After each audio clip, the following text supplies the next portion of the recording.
தேவனுடைய உள்ளுணர்வுங்கிறது வெறும் நீதி மட்டும் இல்லை. அங்கே நின்றீங்கன்னா உங்களால் வெற்றியான வாழ முடியாது. நான் சொல்லுகிறேன் அற்புதமான காரியத்தை, நீங்க செய்யற எல்லாத்துலயும் வெற்றின்னு கர்த்தர் சொல்றாருல, கையின் பிரயாசத்தை எல்லாம் ஆசீர்வதிப்பேன். ஏன் தெரியுமா?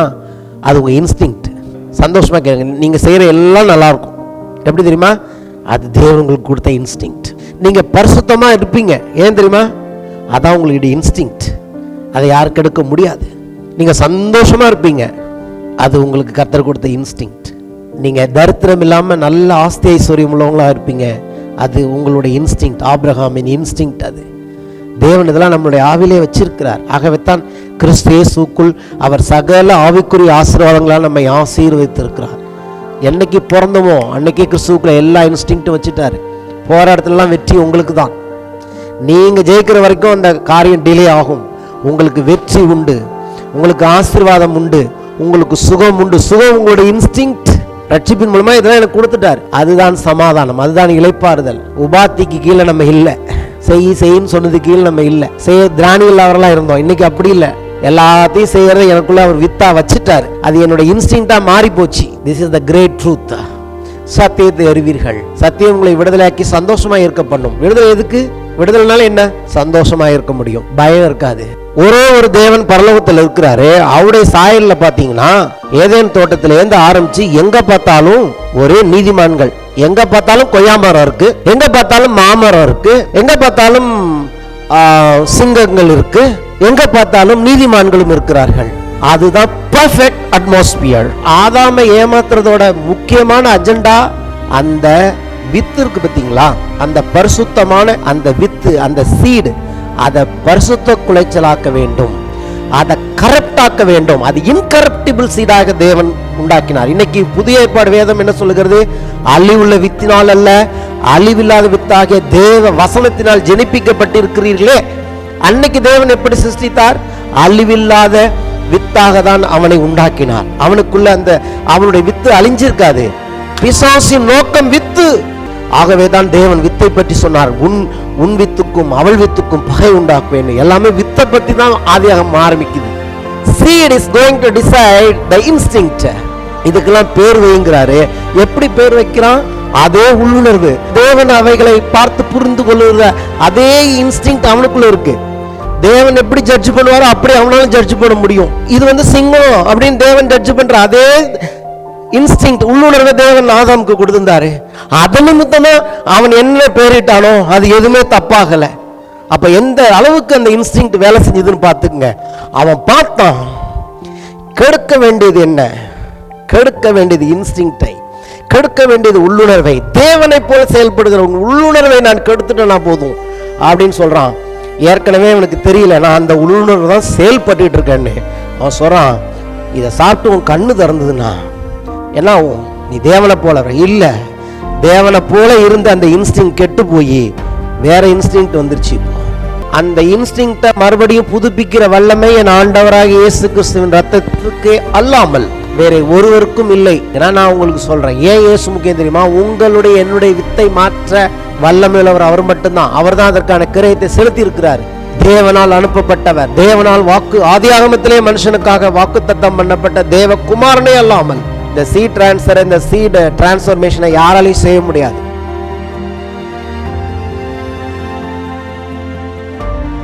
வாசிப்போம். கலாத்தியர் 3ஆம் அதிகாரம் 25 முதல் 29 வசனங்கள். விசுவாசம் வந்த பின்பு நாம் உபாத்திக்கு கீழானவர்கள் அல்லவே.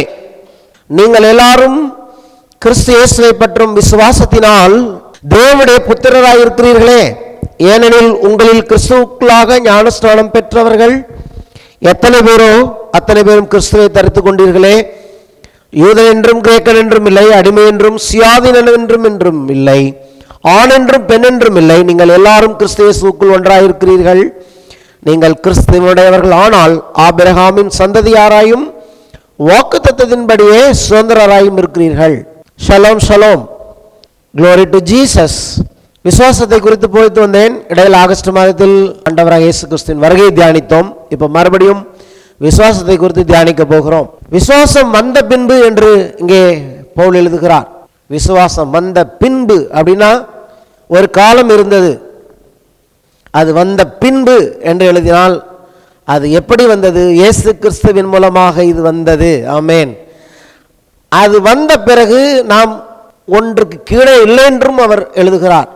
அதுக்கு முன்பு நம்ம எதுக்கோ கீழே இருந்தோம், இப்போ இது வந்தபடினாலே இனிமேல் நம்ம அதுக்கு கீழே இல்லை. அதனுடைய விளக்கம் தான் பின்னாடி அவர் கொடுக்கிறார்.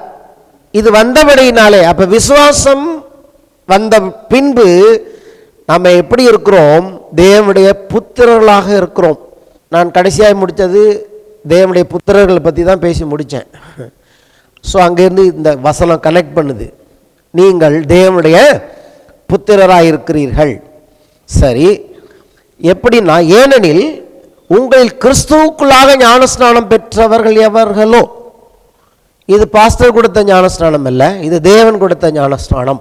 தேவன் ஞானஸ்நானம் கொடுத்தபடினாலே தான் பாஸ்டர் ஞானஸ்நானம் கொடுக்கிறாரு. எப்படி தேவன் ஞானஸ்நானம் கொடுக்கிறாரு? என்னைக்கு ஆண்டவராக இயேசுவை நாம் ஏற்றுக்கொள்கிறோமோ அப்பொழுது தேவன் என்ன பண்ணுகிறார்? முதலாவது அந்த பாவியாகிய மனுஷனை எடுத்து தன் குமாரனுக்குள்ள ஒரு ஞானஸ்நானம் கொடுக்கிறாரு. அவருக்குள்ள இயேசுக்குள்ள அவனை முதல்ல முக்கி எழுப்புறாரு. அப்படி எழுப்பும் போது என்ன நடக்குதுன்னா, அவன் இப்போ கிறிஸ்துவை போல மாறிவிடுகிறான்.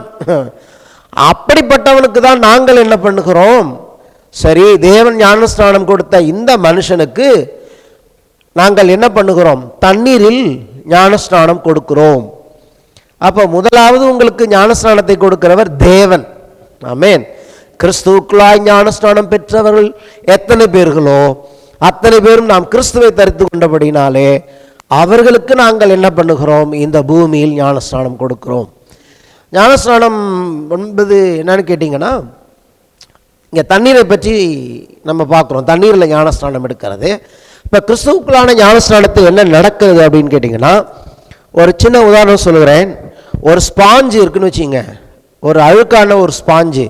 அந்த ஸ்பாஞ்சை ஏதோ ஒரு தண்ணிக்குள்ளேயோ அது ஏதோ ஒரு லிக்யூடில் நம்ம அந்த ஸ்பாஞ்சை உள்ளே வச்சு இப்படி ஒரு அலசோம்னா என்ன பண்ணும்? அந்த ஸ்பாஞ்சில் உள்ள அழுக்கெல்லாம் போயிடும். ஆனால் அந்த ஸ்பாஞ்சு என்ன பண்ணும்? அந்த தண்ணியை உறிஞ்சிக்கிட்டும். நீங்கள் ஸ்பாஞ்சை வெளியில் எடுக்கும்போது அழுக்கு இருக்காது, ஆனால் எதுக்குள்ளே போயிட்டு வந்ததோ, எந்த லிக்விடுக்குள்ளே போனதோ அதை எடுத்துக்கிட்டு வந்துடும். இதுதான் கிறிஸ்துவுக்குள்ள ஞானஸ்நானத்தில் நமக்கு நடக்கிறது. தேவன் எப்போ உங்களை கிறிஸ்துவுக்குள்ளே வச்சு ஒரு அலசுனாரோ உங்கள் அழுக்கெல்லாம் அவருக்குள்ளே போயிடுச்சு. அவருடைய ரத்தம் அதை நீக்கி விடுகிறது. இப்போ நீங்கள் என்னத்தை எடுத்துகிட்டு வந்தீங்க? வெளியில் கிறிஸ்துவை எடுத்துக்கொண்டு வந்து விட்டீர்கள். ஆமென். இதெல்லாம் பார்க்க முடியாது, விசுவாசிக்கணும். அதுக்கு தான் கர்த்தர் சபையை வச்சிருக்கிறாரு. அதுக்கு தான் ஞாயிற்றுக்கிழமை ஆலயத்துக்கு வரோம். அதுக்கு தான் இங்கே ஒரு ஆள் பிரசங்கம் தேவைப்படுகிறது. என்னன்னு கேட்டிங்கன்னா, வேதத்தில் இந்த விசுவாசத்தை பற்றி என்ன தேவன் சொல்லியிருக்கிறார் என்பதை விளக்கி போதிக்கும்படியாகத்தான் தேவன் சபையை வைத்திருக்கிறார். ஆமென். ஒரு வசனத்துக்குள்ளே இவ்வளோ விஷயங்கள் இருக்கிறது. அப்படி வந்த பின்பு, அந்த விசுவாசம் வந்த பின்பு நாம் உபாத்திக்கு கீழானவர்கள் அல்லவே. ஏதோ ஒன்றுக்கு நம்ம கீழே இல்லைங்கிறாரு. அது எல்லாருக்குமே தெரிந்த காரியமாக நீங்கள் நினைக்கலாம். இதுதான் என்னுடைய பிரசங்கத்தின் சாராம்சம். ஆனால் இன்றைக்கி நான் இதை பற்றி பிரசங்கம் பண்ண போகிறதில்ல. இதுக்கு என்னென்ன காரியங்கள் சொல்ல வேணுமோ அதெல்லாம் இந்த வாரம் சொல்லிவிட்டு, உபாத்திக்கு கீழானவர்கள் இல்லைன்னா என்ன அர்த்தம், அது மூலமாக கர்த்தர் நமக்கு என்ன விதமான அற்புதமான விடுதலை கொடுத்திருக்கிறார் என்பதை நம்ம அடுத்த வாரத்தில் பார்ப்போம். அப்போ இந்த வாரம் என்ன பண்ண போகிறோம்? விசுவாசத்தை குறித்து இன்னும் கொஞ்சம் பார்க்க வேண்டிய காரியங்களை பார்க்க போகிறோம். என்ன காரியங்களை நாம் பார்த்தோமோ அதை கொஞ்சம் ஞாபகப்படுத்த விரும்புகிறேன். அது வேகமாக ஞாபகப்படுத்த விரும்புகிறேன். விசுவாசம் என்பது ஒரு ஆவி என்று சொல்லி நான் போதித்தேன். Faith is a spirit. அந்த ஆவிங்கிறது ஒரு பர்சனாலிட்டின்னு போதித்தேன். அதாவது ஒரு ஆவிங்கிறது ஒரு மனுஷனுடைய தனித்துவம் அப்படின்னு சொல்லி போதித்தேன். அதில் சிறந்த உதாரணம் யாரு? ஜான் த பேப்டிஸ்ட், யோவான் ஸ்நானகன். எலியாவின் ஆவியும் எலியாவின் பலம் உடையவனாக வந்தான் என்று இயேசுவே அங்கே சொல்லுகிறார். அப்போ யோவான் ஸ்நானகனுடைய வாழ்க்கையை பார்க்கும் பொழுது தேவன் அவனுக்கென்று ஒரு பர்பஸ் வைத்திருந்தார். அவனுக்குன்னு ஒரு காலிங், அவனுக்குன்னு ஒரு அழைப்பு. அந்த அழைப்புக்கேற்ற ஒரு பர்சனாலிட்டியை கொடுத்தார். அப்போ அவன் உடையை கூட எப்படி உடுத்துறான்? அன்னைக்கு எலியா எப்படி உடுத்திருந்தாரோ அதை போலவே யோவான் தன்னுடைய வாழ்நாட்களில் உடை உடுத்திருந்தான். வித்தியாசப்படுத்தி தன்னை காண்பித்தான். தான் என்ன விதமான ஆவி உடையவன், தான் என்ன விதமான பர்சனாலிட்டி உடையவன் என்பதை அவன் வித்தியாசமாக இந்த உலகத்திற்கு காண்பித்தான் என்று சொல்லி பார்க்கிறோம். ஹல்லேலூயா. விசுவாசம் என்பது ஒரு ஆவி. அந்த ஆவிக்கு ஒரு பர்சனாலிட்டி இருக்கிறது. அது ஏதோ ஒரு விதத்தில் அதை வெளிக்காண்பிக்கும். அப்போ விசுவாச ஆவியுடையவர்கள் எப்படி அதை காண்பிப்பார்கள்? அதை பேசுவார்கள். விசுவாசித்தேன் ஆகையால் பேசினேன், அங்கே தான் நான் ஆரம்பித்தேன். அப்போ விசுவாசத்தின் ஆவி உங்களுக்குள்ள இருக்கு. தேவன் அந்த பர்சனாலிட்டியை கொடுத்திருக்கிறார்னா அதற்கு ஏற்றபடி நாம் பேச வேண்டும், அதற்கு ஏற்றபடி நாம் நடந்து கொள்ளவும் வேண்டும் என்று சொல்லி நாம் பார்த்தோம். ஆமென். ஒரு மோசமான உதாரணத்தை நான் சொன்னேன். அது யாரு? அந்தி கிறிஸ்து. அந்தி கிறிஸ்துங்கிறவன் எப்படி அந்தி கிறிஸ்துவாய் அவன் மாறப்போகிறான்? அவன் சாதாரணமான மனுஷனாக பிறப்பான். ஆனால் பிசாசு என்ன பண்ணுவான்? அவன் தன்னுடைய ஆவியை, தன்னுடைய பர்சனாலிட்டியை அவனுக்கு கொடுக்கும் பொழுது அவன் மனிதனாய் நடந்து கொள்ளப் போவதில்லை. பீஸ்ட் என்று அழைக்கப்படுகிற மிருகமாக அவன் இந்த பூமியில் செயல்படுவான் என்று சொல்லி பார்க்கிறோம். இன்றைக்கும் நிறைய பீஸ்ட்டை பற்றி சமீபத்தில் கேள்விப்படுறோம் இல்லையா? மீடியாக்களையும் செய்திகளும். மிருகங்கள், இந்தியாவில் இப்போ மிருகங்கள் பெருகி போயிருக்கு. ஒரு மனுஷன் அப்படி செயல்பட முடியுமா? ஏன் அப்படி செயல்படுறான்? அந்த ஆவி அவனை அப்படி செயல்பட வைக்கிறது. அவன் சும்மாலாம் தனியாக ஒரு மனுஷன் அப்படி செயல்பட முடியாது. இப்போ தான் போன மாதம் தான் பேசினேன் பீஸ்ட்டை பற்றி, அந்தி கிறிஸ்துவின் ஆவி எப்படி செயல்படும் சொல்லி. ஆகவே தான் ஏற்கனவே யோவான் எழுதுகிறார், ஏற்கனவே அந்த ஆவி இருக்கு, அது பூமியில் செயல்பட்டு இருக்கு. அது முழுவதும் அது தன்னை வெளிப்படுத்தலை. ஏன்னா தடை பண்ணுகிறவர் அதை தடை பண்ணி கொண்டு இருக்கிறார். யார் அதை தடை பண்ணி கொண்டு இருக்கிறார்? பரிசுத்த ஆவியானவர். பரிசுத்த ஆவியானவர் எங்க இருக்கிறாரு? சபையில் இருக்கிறார். சபைனா இந்த பில்டிங்குள்ள இருக்கிறாரா? இல்லை, உங்களுக்குள்ளும் எனக்குள்ளும் இருக்கிறார். அப்போ சபை பிசாசுக்கு எப்படி எதிரியாக இருக்கிறான்னு கேட்டிங்கன்னா நல்லா புரிஞ்சுக்குங்க. நீங்கள் இருந்தாலே போதும். கர்த்தருடைய பிள்ளைகள் இருப்பதே அவனுக்கு ஒரு எதிரி தான். ஏன்னா ஆவியானவர் தடை பண்ணுறாராம். அப்போ ஆவியானவர் அவனை தடை பண்ணால் நம்ம மூலமாக தான் தடை பண்ணுகிறார். நம்ம யாருமே இல்லைன்னா இந்நேரம் வெளிப்பட்டிருப்பான். தெரியுமா உங்களுக்கு? சபையும் ஒன்று இல்லைன்னா என்னைக்கோ அந்தி கிறிஸ்து வெளிப்பட்டிருப்பான். தடை பண்ணுகிறவர் பரிசுத்த ஆவியானவர் இன்றைக்கு உங்கள் மூலமாக என் மூலமாக அவனை தடை பண்ணி கொண்டு இருக்கிறார். அப்போ நம்ம இங்கேருந்து போயிட்டான்னா அவனை தடை பண்ணுறதுக்கு ஆள் கிடையாது. அன்னைக்கு அவன் ஃபுல் ஃபோர்ஸில் வெளிப்படுவான். இன்றைக்கே அது வெளிப்பட்டு கொண்டு இருக்கிறது. இதுவரைக்கும் கேள்விப்படாத, உலகத்தில் யாருமே ஏற்றுக்கொள்ள முடியாத பயங்கரமான காரியங்கள். சில காரியம்லாம் வாயில் வச்சு பேச அருவருப்ப மீடியாவில் உட்காந்து சில வாலிபர்கள் அவ்வளோ அழகாக எக்ஸ்பிளைன் பண்ணிகிட்டு இருக்கான். இதெல்லாம் பார்க்கும்போது, ஒரு தேவனுடைய பிள்ளைகளாக பார்க்கும்போது நமக்கு தெரியும் இது என்ன, what kind of things are going on now. பின்னாடி இருக்கிறது யாருன்னு நீங்கள் நானும் அது பார்க்கணும். அவங்களுக்கு தெரியாது. அஃப்கோர்ஸ் உலகத்தில் இருக்கிறவங்க வந்து அது சாதாரணமாக எடுத்துக்கிறாங்க. பின்னாடி இருப்பது என்ன பர்சனாலிட்டி இவர்களுக்கு பின்னே செயல்படுகிறது, என்ன விதமான ஆவி இவர்களுக்கு பின்னே செயல்படுகிறது, அதை சபைதான் புரிந்து கொள்ள முடியும். ஆவிக்குரியவன் எல்லாவற்றையும் ஆராய்ந்து நிதானிக்கிறான். ஹல்லேலூயா. Only the spiritual people will understand these things and they are realizing these things. Where we are now, what is going on, நம்ம எங்கே இருக்கோம், என்ன நடந்துக்கிட்டு இருக்குங்கிறத நாம் நிதானிக்கணும். நம்மளும் நிதானிக்கல, அவங்கள ஒருத்தவங்களும் ஆயிட்டோம்னா அதை போல பரிதாபம் எதுவுமே கிடையாது. இப்போ இன்னொன்று ஆட் பண்ணுறேன் நான். விசுவாசம் என்பது ஒரு ஆவி, அப்படியே ஆவி என்பது ஒரு பர்சனாலிட்டி. அந்த ஆவியோட இன்னொன்று சேர்க்கணும். ஆவிக்குள்ள என்னன்னு கேட்டிங்கன்னா இன்ஸ்டிங்க்ட் என்ற ஒரு வார்த்தையை நான் இன்ட்ரடியூஸ் பண்ணுகிறேன். இன்ஸ்டிங்க்ட் சொல்லுவோமா? இன்ஸ்டிங்க்ட்னா என்னன்னு கேட்டிங்கன்னா உள் உணர்வு அல்லது உணர்வு. இது எப்படி உண்டாகிறது இந்த இன்ஸ்டிங்க்ட் அப்படின்னு கேட்டிங்கன்னா, ஒரு உணர்வை தேவன் சிருஷ்டிப்பிலே நமக்குள்ள கொடுத்துருக்கிறார். அது பேர் தான் இன்ஸ்டிங்க்ட். மக்கள் அல்லது விலங்குகள் இயற்கையாக செயல்படும் அல்லது நடந்து கொள்ளும் விதம், இது பேர் தான் instinct. Instinct is a natural tendency or inborn impulse that causes a person or animal to behave or react in a particular way. இயற்கையாகவே கடவுள் சிருஷ்டிப்பில் அவைகள் எப்படி செயல்பட வேண்டும் என்று அவைகளுக்குள் வைத்த ஒரு உள்ளுணர்வை இன்ஸ்டிங்க்ட் என்று சொல்லுகிறார்கள். இது நான் சொல்கிறது பைபிள்லேருந்து சொல்லலை, கூகுளில் போய் போட்டு நான் வந்து எழுதலை, நான் கூகுள்லேருந்து தான் நானும் எழுதி வச்சுருக்கேன். இது கூகுளில் போய் யார் உலகத்தில் இருக்க படித்தவங்க படிக்காதவங்க கிறிஸ்தவர் இல்லாதவங்க நீங்கள் யாராக இருந்தாலும் போய் சர்ச் பண்ணுங்கள். இன்ஸ்டிங்க்டாக இதான் வரும். ஏன்னா நானே கூகுள்லேருந்து தான் எடுத்திருக்கேன். ஆனால் இது கூகுளில் இருக்கிறதுக்கு முன்னாடி ஆதியாகமத்தில் இருக்குது, அதை காமிக்க போகிறேன். கூகுளில் ஏன் நான் இதை எடுத்து பேசுகிறேன்னா, நான் கூகுளில் பிரசங்கம் பண்ணல, நான் பைபிளில் பிரசங்கம் பண்ணுறேன். ஆனால் ஆதியாகமத்தில் இருக்கிறது தான் கூகுளில் உள்ளவர் எடுத்திருக்கிறாரு. ஆமென். அதனால் ஃபஸ்ட்டு கூகுள் உள்ளதை சொல்லிட்டேன். ஓகே, அப்போது அதை பற்றி இன்னொரு விஷயம் சொல்ல விரும்புகிறேன். அது இயற்கையாக செயல்படும் விதம் என்று சொல்லப்பட்டிருக்கிறது. அதாவது தட் இஸ் நாட் லேர்ன்டு என்று எழுதுகிறது. அது கற்றுக்கொள்ள முடியாது. எப்படி சொல்றேன்னு கேட்டிங்கன்னா, எப்போ மீன்கள் பிறந்த உடனே நீந்துது. யாராவது மீன் குஞ்சுக்கு கற்றுக் கொடுத்தார்களா எப்படி நீச்சல் அடிக்கணும்னு? மீன் குஞ்சு அந்த முட்டையை வெளியே வந்தோடனே நீந்துதா இல்லையா? அது பேர் தான் இன்ஸ்டிங்க்ட். புரியுதா? இப்போ இன்ஸ்டிங்க்ட்னா ரொம்ப ஈஸியாக புரியும்.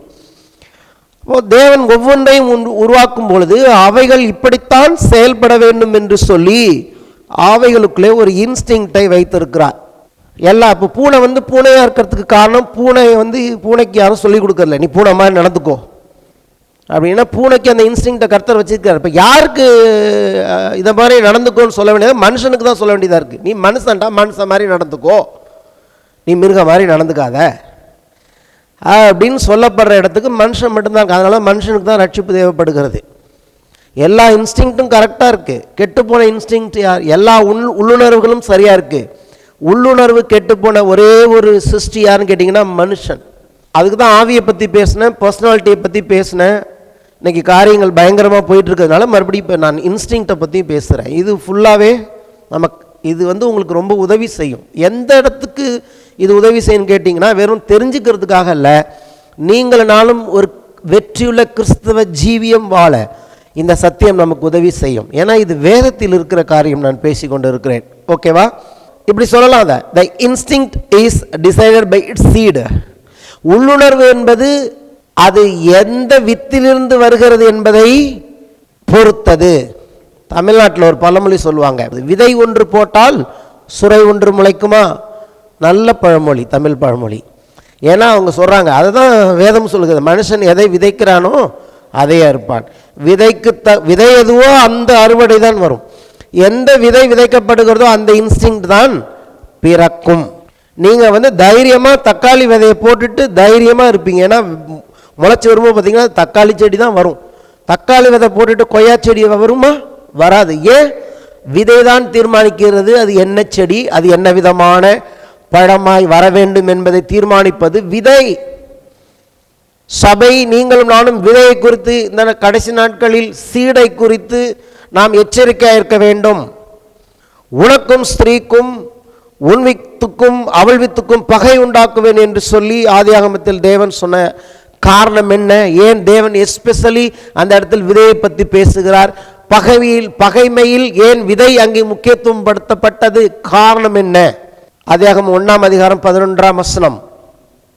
அப்பொழுது தேவன் பூமியானது புல்லையும் விதையை பிறப்பிக்கும் பூண்டுகளையும் பூமியின் மேல் தங்களில் தங்கள் விதைகளை உடைய கனிகளை தங்கள் தங்கள் ஜாதியின்படியே கொடுக்கும் கனி விருட்சங்களை முளைப்பிக்க கடவுது என்றார். அது அப்படி ஆயிற்று. ரொம்ப நீட்டமாக இருக்கு. ஒரே வார்த்தையில் சொல்கிறேன், கர்த்தர் என்ன பண்ணுறாரு? சிருஷ்டிப்பில் முதல்ல மரங்கள் எடுத்துப்போம். மரங்களை உண்டாக்கும் போது அது கனிதரும் விருட்சங்களாய் உண்டாக்குறாரு. வெறும் கனி மட்டும் கொடுக்கக்கூடாது, அது என்ன வெரைட்டியோ, இங்கே ஜாதி என்று எழுதியிருக்கிறது, இங்கிலீஷில் கைண்டுன்னு வருது. வாட் கைண்ட் ஆஃப் ஃப்ரூட் அல்லது வாட் இஸ் த வெரைட்டி அப்படின்னு தேவன் தீர்மானித்தாரோ. எல்லாமே கொய்யாப்பழம் அல்ல, எல்லாமே பப்பாளி பழம் அல்ல. தேவனுடைய மனதில் பப்பாளியும் இருந்தது, கொய்யாவும் இருந்தது. அப்போது கொய்யாப்பழம் ஒரு மரம் மட்டுமல்ல, அந்த கொய்யா மரம் தொடர்ந்து கொய்யாப்பழங்களை கொடுக்க வேண்டும் என்று சொல்லி தேவன் என்ன விரும்பினார்? அதற்கான விதையை அதற்குள் வைத்தார். I think you will understand.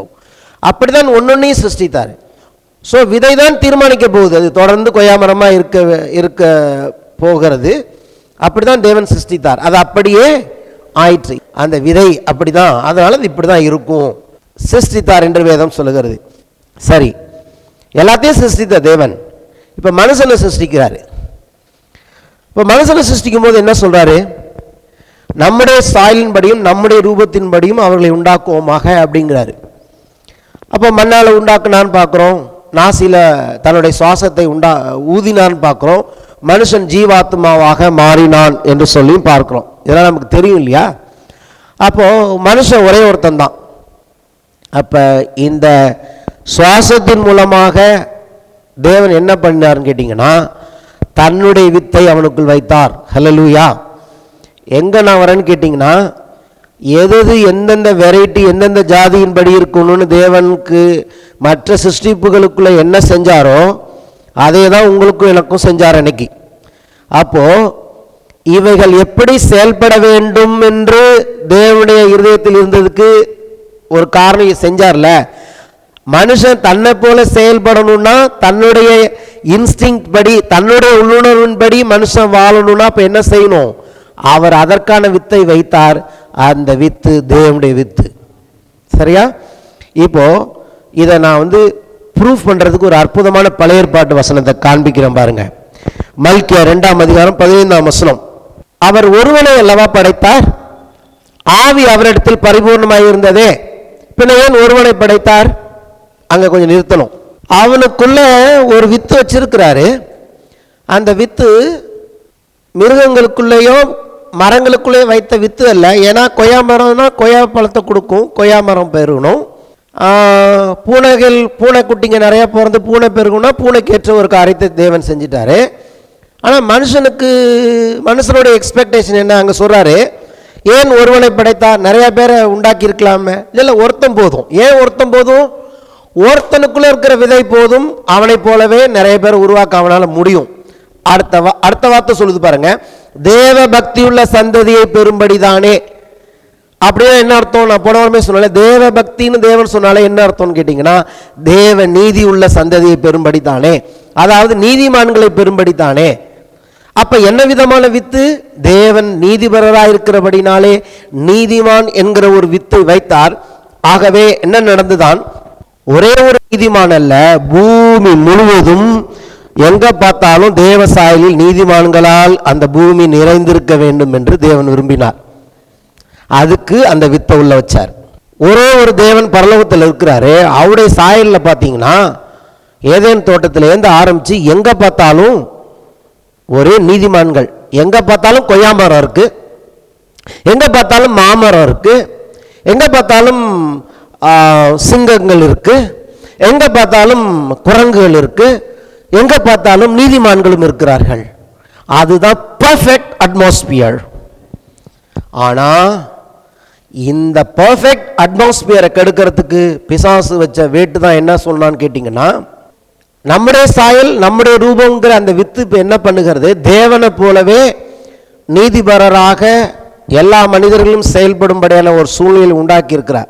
அப்போ இந்த இன்ஸ்டிங்க்ட் உள்ளுணர்வு என்பது இந்த வித்தினால் ஏற்கனவே ஆதாமுக்கு கொடுக்கப்பட்டு விட்டது. இப்போ எப்படி தான் இருக்கிறான்? அவன் தேவனாக இல்லை, தேவனை போல தான் அவன் இருக்கிறான். இப்போ பிசாசின் பொய் என்னன்னு கேட்டிங்கன்னா, நீ இந்த கனியை புசிச்சினாதான் தேவனை போல மாறுவ அப்படின்னு சொல்கிறான். அவனுக்கு என்ன அவனுடைய கோல்னு புரிஞ்சுக்கணும். அவனுடைய அஜெண்டா என்னன்னு கேட்டிங்கன்னா, ஆதாமை ஏமாத்துறதோட முக்கியமான அஜெண்டா என்னன்னு கேட்டிங்கன்னா, அதுதான் இன்னைக்கு நடந்துகிட்டு இருக்கு. அந்த வித்து இருக்கு பார்த்தீங்களா, அந்த பரிசுத்தமான அந்த வித்து, அந்த சீடு, அதை பரிசுத்த குலைச்சலாக்க வேண்டும், அதை கரப்டாக்க வேண்டும். அது இன்கரப்டிபிள் சீடாக தேவன் உண்டாக்கினார். இன்னைக்கு புதிய ஏற்பாடு வேதம் என்ன சொல்லுகிறது? அழிவுள்ள வித்தினால் அல்ல, அழிவில்லாத வித்தாகிய தேவ வசனத்தினால் ஜெனிப்பிக்கப்பட்டிருக்கிறீர்களே. அன்னைக்கு தேவன் எப்படி சிருஷ்டித்தார்? அழிவில்லாத வித்தாக தான் அவனை உண்டாக்கினார். அவனுக்குள்ள அந்த அவனுடைய வித்து அழிஞ்சிருக்காது. பிசாசின் நோக்கம் வித்து என்பதை புரிந்து கொள்ளுங்கள். ஆகவே தான் தேவன் வித்தை பற்றி சொன்னார். உன் வித்துக்கும் அவள் வித்துக்கும் பகை உண்டாக்குவேன். எல்லாமே வித்தை பற்றி தான் ஆதியாகமம் ஆரம்பிக்குது. It starts in seed because seed is going to decide the instinct.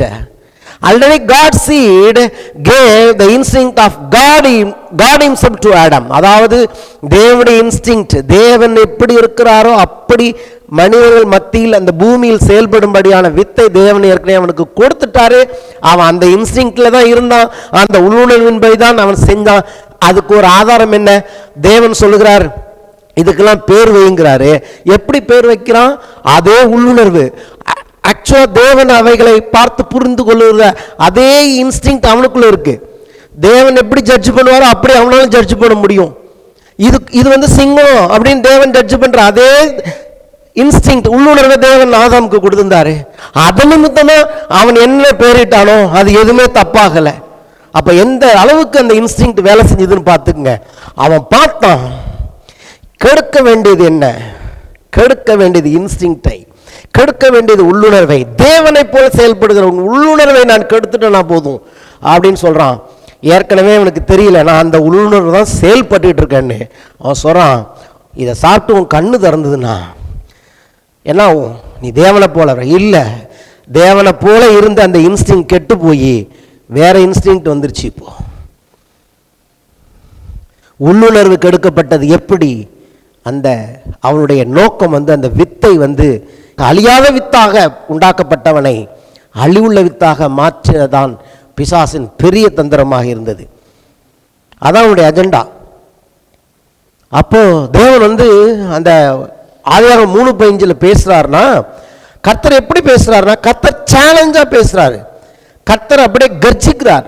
அவருடைய உக்கிர கோபத்தோட கூட சாபத்தோடு, சாபம் கோபம் எல்லாம் அடங்கி கர்த்தர் அப்படி சொல்றாரு, உனக்கும் ஸ்திரீக்கும் விண் வித்துக்கும் அவள் வித்துக்கும் பகை உண்டாக்குவேன், அவர் உன் தலையை நசுக்குவார், நீ அவர் குதிங்காலை நசுக்குவாய்னா தேவனுக்குள்ள ஒரு ஆக்ரோஷம், எவ்வளோ ஒரு கோபம் நிறைந்தவராய் என்னை போல கர்த்தர் அன்னைக்கு பேசியிருப்பார். ஆதியாகமத்தில் அப்படி சொல்லியிருப்பாரா, உனக்கும் ஸ்திரீக்கும் உன் வித்துக்கும் பகை உண்டாக்கும், இரு பார்த்துக்கிறோன்னு அப்படி சொல்லியிருப்பார் நினைக்கிறீங்களா?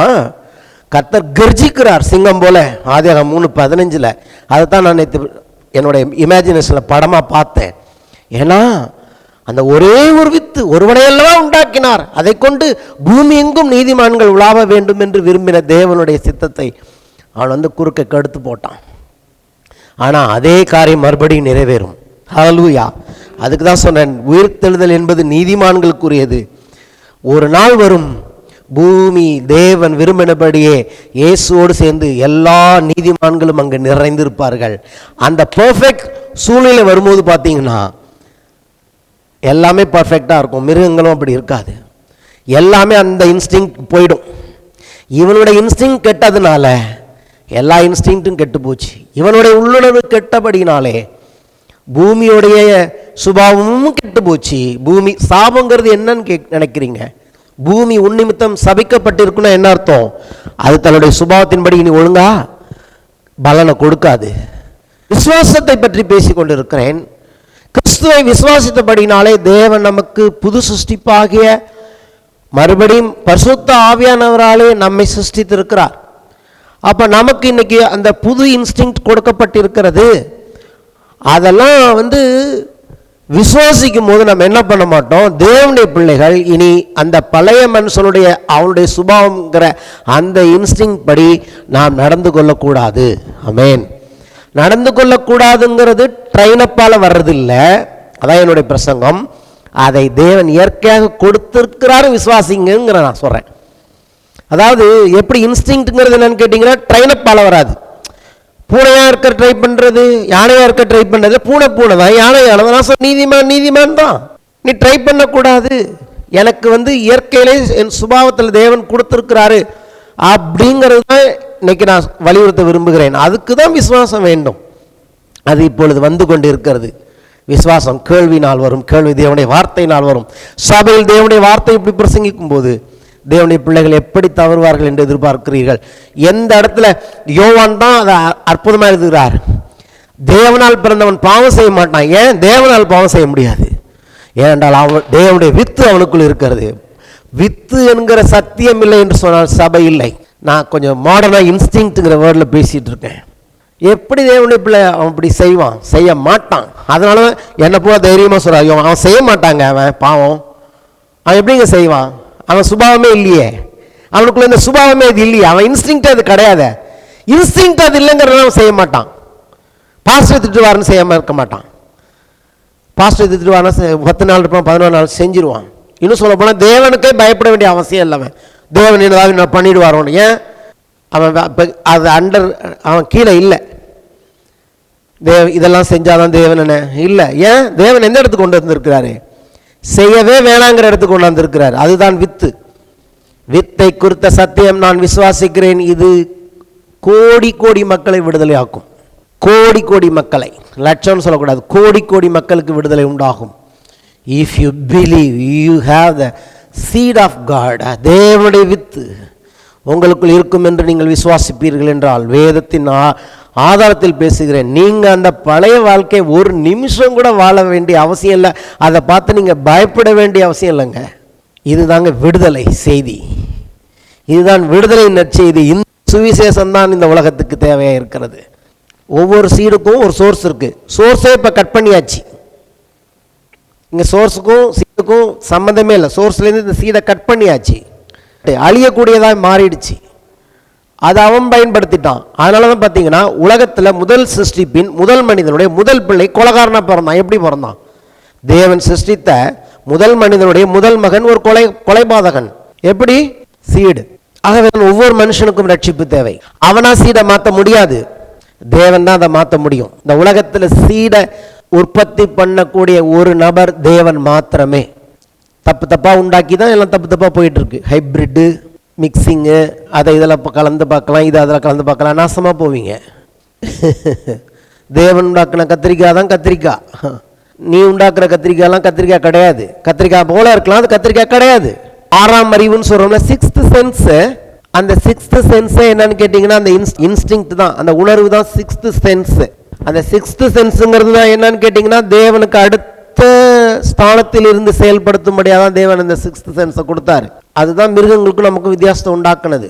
ஸோ மனிதர்களுடைய இன்ஸ்டிங்க்ட் வேறே, மிருகங்களுடைய இன்ஸ்டிங்க்ட் வேறே. மனிதனை போல ஒருத்தன் இல்லைன்னா அவன் இன்ஸ்டிங் கெட்டு போனவன் அர்த்தம்.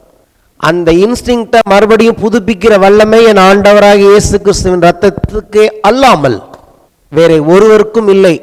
ஏன் இயேசு முக்கியம்? ஏன் இயேசு தான் முக்கியமா? ஏன் மற்றது எல்லாம் மற்றவங்களாம் முக்கியம் இல்லையா? ஏங்க இயேசு முக்கியம்னு சொல்றீங்க நீங்க மட்டும் அப்படின்னு யாராவது என்ன கேட்டிங்கன்னா நான் உங்களுக்கு சொல்றேன். ஏன் இயேசு முக்கியம் தெரியுமா? உங்களுடைய என்னுடைய வித்தை மாற்ற வல்லமையுள்ளவர் அவர் மட்டும்தான். அவர் தான் அதற்கான கிரயத்தை செலுத்தி இருக்கிறார். தேவனால் அனுப்பப்பட்டவர், தேவனால் ஆதியாகமத்திலே மனுஷனுக்காக வாக்குத்தத்தம் பண்ணப்பட்ட தேவகுமாரனே அல்லாமல் இந்த சீட் டிரான்ஸ்ஃபர், இந்த சீட் டிரான்ஸ்ஃபர்மேஷனை யாராலையும் செய்ய முடியாது. எபேசியர் 2ஆம் அதிகாரம் 1 முதல் 2 வசனங்கள். அக்கிரமங்களினாலும் பாவங்களினாலும் மரித்தவர்களாயிருந்த உங்களை உயிர்ப்பித்தார். அவைகளில் நீங்கள் முற்காலத்திலே இவ்வுலக வழக்கத்திற்கு ஏற்றபடியாகவும் கீழ்ப்படியாமையின் பிள்ளைகளிடத்தில் இப்பொழுது கிரியை செய்கிற ஆகாயத்து அதிகார பிரபுவாகிய ஆவிக்கேற்றபடியாகவும் நடந்து கொண்டீர்கள். நம்மளை பார்த்து பவுல் சொல்றாரு, சபை விசுவாசை பார்த்து, முன்னாடி நீ வேற ஆவியின்படி நடந்துகிட்ட, அது பிசாசின் ஆவி. அந்த இன்ஸ்டிங்க்ட் தான் உனக்குள்ள இருந்துச்சு, அதனால நீ அப்படி நடந்துகிட்ட, அந்த வழக்கத்தின்படி நீ நடந்த அப்படிங்கிறாரு. ஆனா இப்ப அப்படி இல்லை. 1 யோவான் 3:8 முதல் 9 வசனங்கள். பாவம் செய்கிறவன் பிசாசினால் உண்டாயிருக்கிறான், ஏனெனில் பிசாசானவன் ஆதி முதல் பாவம் செய்கிறான். பிசாசினுடைய கிரியைகளை அழிக்கும்படிக்கு தேவனுடைய குமாரன் வெளிப்பட்டார். ஆனா தேவனால் பிறந்தவனுக்கு கீழே எழுதிக்கு பாருங்க, அதே 9ஆம் வசனம். தேவனால் பிறந்தவனும் பாவம் செய்யான், ஏனெனில் அவருடைய வித்து அவனுக்குள் தரித்திருக்கிறது. அவன் தேவனால் பிறந்தபடியால் பாவம் செய்ய மாட்டானா. இந்த இடத்துல நான் என்ன உங்களுக்கு கொஞ்சம் காண்பிக்க விரும்புகிறேன்னு கேட்டிங்கன்னா, தேவன் தான் பிறப்பிக்க வல்லமை உடையவர். பிசாசை பற்றி எப்படி சொல்லி பாருங்க. பிசாசை பற்றி சொல்லும்போது பாவம் செய்கிறவன் பிசாசினால் உண்டாயிருக்கிறான். சாரி, உண்டாக்குறது வேற, சிருஷ்டிக்கிறது வேற. தேவன் சிருஷ்டிக்கிறவர், பிசாசால எதையும் சிருஷ்டிக்க முடியாது. உண்டாக்குறது எப்படின்னு கேட்டிங்கன்னா, ஏற்கனவே சிருஷ்டிக்கப்பட்டதை எடுத்து செய்யலாம் ஏதாவது. இவனுடைய வேலை என்னன்னு கேட்டிங்கன்னா, இப்படி சொல்லலாம். இந்த உதாரணத்திலேருந்து, அவனை பொய்யன் என்று தேவன் சொல்லுறார் இல்லையா? அவன் பொய்யும் பொய்க்கு பிதா, அவன் பொய்க்கு அவன் தான் அப்பான்னு சொல்றாருல. எப்படி சொல்றாரு? அதை புரிஞ்சுக்கிட்டா இதை புரிஞ்சுக்கலாம்.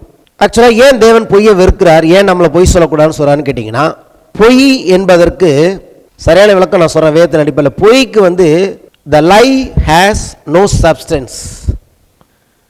இதுக்கு ஒரு சப்ஸ்டன்ஸ் இருக்குது, பேப்பர் இல்லையா? எங்கே போய் முடியும் இந்த சப்ஸ்டன்ஸ் கேட்டிங்கன்னா, மரத்தில் போய் முடியும். இந்த மெட்டல் நீங்கள் பார்க்குற எல்லாத்துக்கும் ஒரு சப்ஸ்டன்ஸ் இருக்குது. அந்த சப்ஸ்டன்ஸை உருவாக்குனவர் யார்? தேவன். தேவன் உருவாக்குன ஒரு சப்ஸ்டன்ஸ், ஒரு மூலப்பொருளை வச்சு தான் எல்லாமே நம்ம உண்டாக்குறோம். பொய்க்கு மூலப்பொருளே கிடையாது. ஏன்னு கேட்டிங்கன்னா, பொய் தனித்து செயல்பட முடியாது. ஒரு சத்தியத்தை தான் மாற்றி பொய்யா மாற்ற முடியும். அதன் பேர் தான் பொய். இதுக்கு சப்ஸ்டன்ஸே கிடையாது. பொய் ஏன் பிசாசு பொய்யை எடுத்து யூஸ் பண்ணுறான்னு கேட்டிங்கன்னா, தேவன் எதை நல்லா வச்சிருக்கிறாரோ, தேவன் எதை அற்புதமாக வச்சிருக்கிறாரோ, அவர் சத்தியத்தின் தேவன். தேவன் எல்லாம் வச்சிருக்கிற நல்லதை ஒன்று எடுத்து கொஞ்சம் ட்விஸ்ட் பண்ணி அதை தான் பொய்யா மாற்ற முடியுமே ஒழிய, பொய்க்குன்னு நான் இங்கேருந்து வந்தேன்னா அது சொல்ல முடியாது. ஆகவே இந்த உலகத்தில் நீங்கள் எந்த பொய்யை பார்த்தாலும், எந்த தவறை பார்த்தாலும் நீங்கள் அதுலேருந்து புரிஞ்சிக்க வேண்டியது என்னன்னு கேட்டிங்கன்னா, இதுக்கு பின்னாடி ஒரு சத்தியத்தை தேவன் வச்சிருக்கிறாரு, அதை அவன் எங்கேயோ திருச்சி இந்த இடத்துக்கு கொண்டு வந்திருக்கிறான் அப்படின்னு அந்த ரூட்டை, அந்த நூலை பிடிச்சிட்டே போனீங்கன்னா சத்தியத்தை நீங்கள் பார்க்கலாம். பொய்யை சரியாக பார்க்க ஆரம்பிச்சிங்கன்னா அதுக்கு பின்னாடி இந்த சத்தியத்தையும் பார்க்கலாம், அந்த சத்தியத்தை எப்படி பொய்யா மாற்றிருக்கிறானோ இன்றைக்கி பார்க்கலாம். அதைத்தான் ரோமர் 1ஆம் அதிகாரத்தில் பவுல் எழுதுகிறார், அவர்கள் சத்தியத்தை பொய்யாக மாற்றினார்கள்னு. அப்போ என்ன அர்த்தம்? பொய்யை தனியாக உண்டாக்க முடியாது, சத்தியத்தை தான் பொய்யா மாற்ற முடியும். அப்படி தான் பிசாசு இன்னைக்கு செஞ்சிட்டு இருக்கான். புரியுதா? அப்போ தேவன் நீங்கள் நானும் பொய் பேசினா எதுக்கு நம்ம மேலே தேவனுக்கு ஒரு வருத்தம் உண்டாகுன்னு கேட்டிங்கன்னா, கர்த்தர் ஏதோ ஒரு நல்லதை வச்சுருக்கிறத நம்ம என்ன பண்ணுறோம், அதை டேமேஜ் பண்ணுறோம். ஒருத்தவங்களை பற்றி பேசும்போது இதெல்லாம் யோசிக்க வேண்டியதாக இருக்குது. பொய் சொல்கிறோம், நம்ம சரி அவரை பார்த்துட்டோம், ஏதோ ஒரு பொய் சொல்லிட்டு போயிடுவோம். பொய் சொல்கிற அந்த நிமிஷமே நீங்கள் என்ன பண்ணுறீங்க, பிசாசு கடன் கொடுக்குறீங்க. ஏதோ ஒரு சரியான ஒரு காரியத்தை கொஞ்சம் ஒன்று குறைக்கணும், இல்லை கூட்டணும். ஏதோ ஒரு பொய் சொல்லுவீங்க, ஏதோ இங்கே அவரை பார்க்க வந்தேன், நீங்கள் நினச்சிங்க இங்கே அவரை பார்க்க வந்தேன்னு சொல்கிறீங்கன்னு சொல்லிட்டு இப்படி எடுத்துக்கலாம். நான் டாக்டரை பார்க்க வந்தேன், உண்மை. ஆனால் நான் டாக்டரை பார்க்க வந்தேன்னு இவருக்கு தெரியக்கூடாது, நான் இங்கே ஒருத்தரை பார்க்க வந்தேன். அந்த ஒருத்தரை, டாக்டருங்கிற வார்த்தை ஒருத்தர் மாறும்போது பொய்யா மாறிடுது. ஹல்லேலூயா. புரியுதா உங்களுக்கு? எதுக்கு சொல்கிறேன்னா, இது பெரிய பாவம்னு சொல்ல வரல நான், அது பாவம் தான், அதுக்கு தனித்துவமே கிடையாது. நீங்கள் பொய் பேசுனீங்கன்னா அது ஸ்டாண்ட் அலோனா, அதுக்குன்னு ஒரு தனித்துவமாக நீங்கள் ஒன்றுமே செய்ய முடியாது. ஏதோ ஒரு சத்தியத்தை நீங்கள் கரெக்ட் பண்ணி டேமேஜ் பண்ணி, இந்த அழிவில்லாத வித்தை எப்படி அவன் பொய் பேசி அழிவுள்ள வித்தாக மாற்றினானோ அப்படித்தான் பொய் எப்பொழுதுமே செயல்படும். ஆகவே பொய் சொல்லாதிருங்கள், பொய் சொல்லாதிருப்பாயாக. இதுதான் தேவன் கொடுத்த பிரமாணம். அதனுடைய சத்தியத்தை இன்றைக்கி நான் பேசிகிட்டு இருக்கேன். ஒரு உபவாச ஜபத்தில் கர்த்தர் எங்களோடு பேசினார் இதை குறித்து. ஆமென். நம்ம நினைக்கிறோம், நான் அவர்கிட்ட கொஞ்சம் சும்மா அதை மறைக்கிறதுக்கு ஏதோ அப்படி பூசிட்டு போயிட்டேன். நோ, நீ பூசிட்டு போகல, நீ சத்தியத்தை திரிச்சிட்டு போகிற. தகப்பனுக்கு முன்னாடி பிள்ளைகள் திரிக்கிறாங்க. நோ, நீ பிசாசுக்கு இடம் கொடுக்கிறாய். மனைவிகள் புருஷனிடத்தில் திரிக்கிறீர்கள், புருஷர்கள் மனைவியிடத்தில் திரிக்கிறீர்கள். நீங்கள் மறைக்கிறீர்கள் என்று நினைக்கிற காரியம் மறைக்கவில்லை, நீங்கள் ஏதோ ஒன்றை திரிக்கிறீர்கள். பிசாசு உங்கள் வாழ்க்கையில் உள்ளே வர நீங்கள் கதவை திறந்து கொடுக்கிறீர்கள். சிலருக்கு வாயை திறந்தாலே போய் தான். கர்த்தர் உங்களுக்கு கிருபை செய்வாராக. நமக்கு தேவனுடைய இன்ஸ்டிங் கொடுக்கப்பட்டிருக்கிறது. ஆமென். அப்போ விசுவாசம் என்பது ஒரு ஆவி, அடுத்த ஆவிங்கிறது ஒரு பர்சனாலிட்டி, அடுத்து பர்சனாலிட்டிங்கிறது உள்ளுணர்வு. இன்றைக்கி நான் என்ன சொல்ல வருகிறேன்னா, தேவன் நமக்கு உள்ளுணர்வை கொடுத்துருக்கிறார். அப்போ நீங்கள் நல்லா புரிஞ்சுக்கங்க, தேவனுடைய உள்ளுணர்வுங்கிறது வெறும் நீதி மட்டும் இல்லை. அங்கே நின்றீங்கன்னா உங்களால் வெற்றியான வாழ முடியாது. நான் சொல்லுகிறேன் அற்புதமான காரியத்தை, நீங்கள் செய்கிற எல்லாத்துலேயும் வெற்றின்னு கர்த்தர் சொல்கிறார்ல, நீ கையின் பிரயாசத்தை எல்லாம் ஆசீர்வதிப்பேனே. ஏன் தெரியுமா? அது உங்கள் இன்ஸ்டிங்க்ட். நம்ம செய்கிற எல்லாம் நல்லாயிருக்கும்.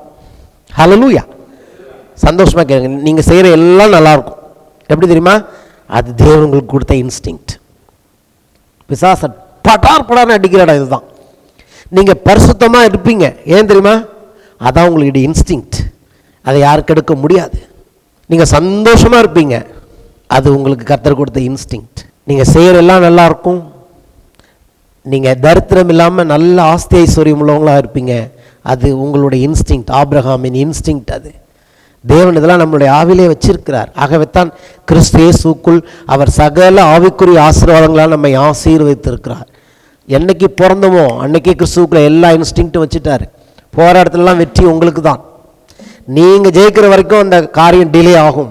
உங்களுக்கு வெற்றி உண்டு, உங்களுக்கு ஆசீர்வாதம் உண்டு, உங்களுக்கு சுகம் உண்டு. சுகம் உங்களுடைய இன்ஸ்டிங்க்ட். சந்தோஷம், சமாதானம் எல்லாமே உங்கள் இன்ஸ்டிங்க்ட். அதனால தான் அதுக்கு பேர் கனி, ஆவியின் கனி. ஆவியின் கனியோ அன்பு, சந்தோஷம், சமாதானம், நீடிய பொறுமை, தயவு, நற்குணம், விசுவாசம், சாந்தம், இச்சையடக்கம், இப்படிப்பட்டவைகளுக்கு விரோதமான பிரமாணம் ஒன்றுமில்லை அப்படின்னு ஏன் வேதம் சொல்லுதுன்னு கேட்டிங்கன்னா, இது ஆவியானவர் நமக்குள்ளே இருக்கிறதுனால இது அவருடைய சுபாவம் இன்ஸ்டிங்க்டாக வருது. எனக்கு ட்ரை பண்ணால் நடக்கவே நடக்காது. நீங்கள் ட்ரை பண்ணி பாருங்கள், அன்பாக இருக்க சான்ஸே இல்லை. அன்பு குருவாயாகங்கிறது பிரமாணம், செய்யவே முடியாது. ஆனால் இன்றைக்கி தேவன் உள்ளே வந்தபடினால என் இன்ஸ்டிங்க்டை நான் அன்பாக இருக்கிறவன் தான். நீங்கள் என் பேச்சை வச்சு நான் அன்பு இல்லாதவன் சொல்ல முடியாது. அப்படின்னு நம்புங்க, உங்களுக்கு ஆட்டோமேட்டிக்காக உங்கள் சுபாவம் எல்லாமே மாறிடும். இதெல்லாம் இந்த 9ஐயும் கர்த்தர் எனக்குள்ளே இன்ஸ்டிங்க்டாக வச்சுருக்கிறார். இதுதான் என் சுபாவமே. ரட்சிப்பின் மூலமாக இதெல்லாம் எனக்கு கொடுத்துட்டார். அதுதான் சமாதானம், அதுதான் இளைப்பாறுதல். உபாத்திக்கு கீழே நம்ம இல்லை, செய்யின்னு சொன்னது கீழே நம்ம இல்லை. திராணி இல்லாதவர்களாக இருந்தோம். இன்றைக்கி அப்படி இல்லை, எல்லாத்தையும் செய்கிறத எனக்குள்ளே அவர் வித்தா வச்சுட்டார். அது என்னோடய இன்ஸ்டிங்க்டாக மாறி போச்சு. This is the great truth.